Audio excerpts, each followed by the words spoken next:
رسول اللہ صلی اللہ علیہ وسلم کو ہر چیز سے زیادہ مقدم رکھنا، رسول اللہ صلی اللہ علیہ وسلم کو ہر چیز سے زیادہ اہمیت دینا، آپ صلی اللہ علیہ وسلم کی ذات کو ہر چیز پہ ترجیح دینا،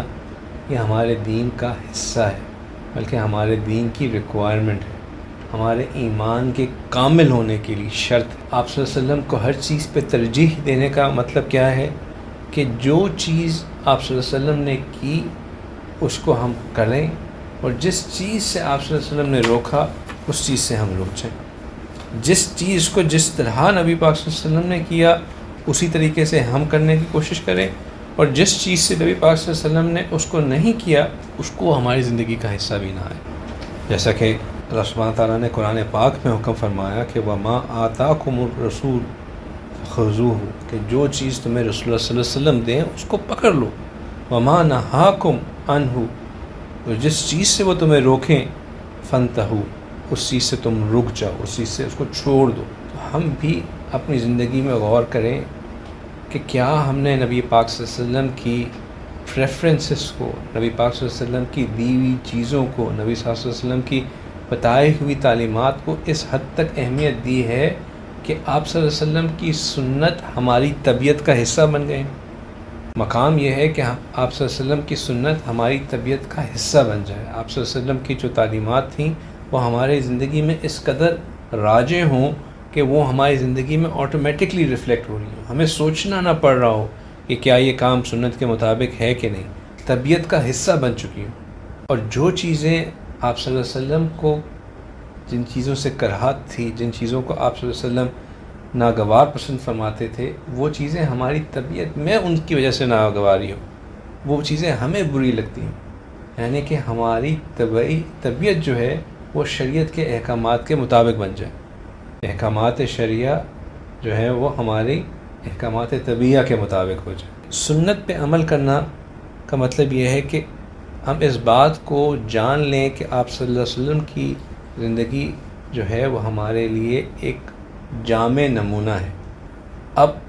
صرف یہ بات سوچ لینا کہ ہم نے نبی پاک صلی اللہ علیہ وسلم کی اتباع عبادات میں کرنی ہے، یہ اپنے جو میکسیمم پوٹینشل کو اچیو کرنے سے اپنے آپ کو روکنا ہے۔ ہم نے نبی پاک صلی اللہ علیہ وسلم کی اتباع ہر کام میں کرنی ہے۔ آپ صلی اللہ علیہ وسلم کی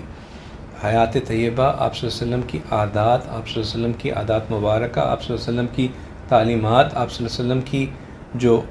چاہت، آپ صلی اللہ علیہ وسلم کی کراہت، ہر چیز محفوظ ہے۔ اس چیز کو سمجھنا اور پھر اس کو اپنی طبیعت کا حصہ بنانا۔ ہاں، کوئی شخص یہ کہہ سکتا ہے کہ میری طبیعت ویسی نہیں ہے جیسے نبی پاک صلی اللہ علیہ وسلم کی تھی، بالکل ایسا ہو سکتا ہے، لیکن کچھ چیزیں بندہ شروع میں وہ طبیعت کا حصہ نہیں ہوتی، لیکن جب ان کو کرتا رہتا ہے تو کچھ عرصے کے بعد وہ طبیعت کا حصہ بن جاتی، کیونکہ جو اعلیٰ نمونہ ہے، جو سانچہ ہے جس کے ذریعے پیمائش کی جاتی ہے، وہ سانچہ جو کہ اللہ سبحانہ تعالیٰ کے ہاں قبول و مقبول ہے، وہ نبی پاک صلی اللہ علیہ وسلم کا ہے۔ تو اگر ہم اپنے آپ کو اس سانچے میں نہیں ڈھالنے کی کوشش کریں گے، اس کا مطلب ہے کہ ہم پرفیکشن سے دور رہ رہے ہیں، مقام احسان سے پیچھے رہ رہے ہیں۔ یہی وجہ ہے کہ امام غزالی رحمۃ اللہ علیہ فرماتے ہیں کہ جاننا چاہیے کہ سعادت کی کنجی تمام امور میں رسول اللہ صلی اللہ علیہ وسلم کی حرکات و سکنات کی پیروی کرنے میں ہے، حتیٰ کہ کھانے پینے، سونے اٹھنے اور کلام کرنے میں بھی اتباع سنت ضروری ہے۔ یعنی کہ ہر چیز میں نبی پاک صلی اللہ علیہ وسلم کی اتباع کرنا ضروری ہے، چاہے وہ کھانا پینا، سونا اٹھنا بیٹھنا ہی کیوں نہ ہو۔ وہ آگے فرماتے ہیں کہ میں یہ نہیں کہتا کہ فقط عبادات میں پیروی کی جائے، اس کے علاوہ میں آپ کی عادت طیبہ کے چھوڑنے کی بھی کوئی وجہ نہیں پاتا،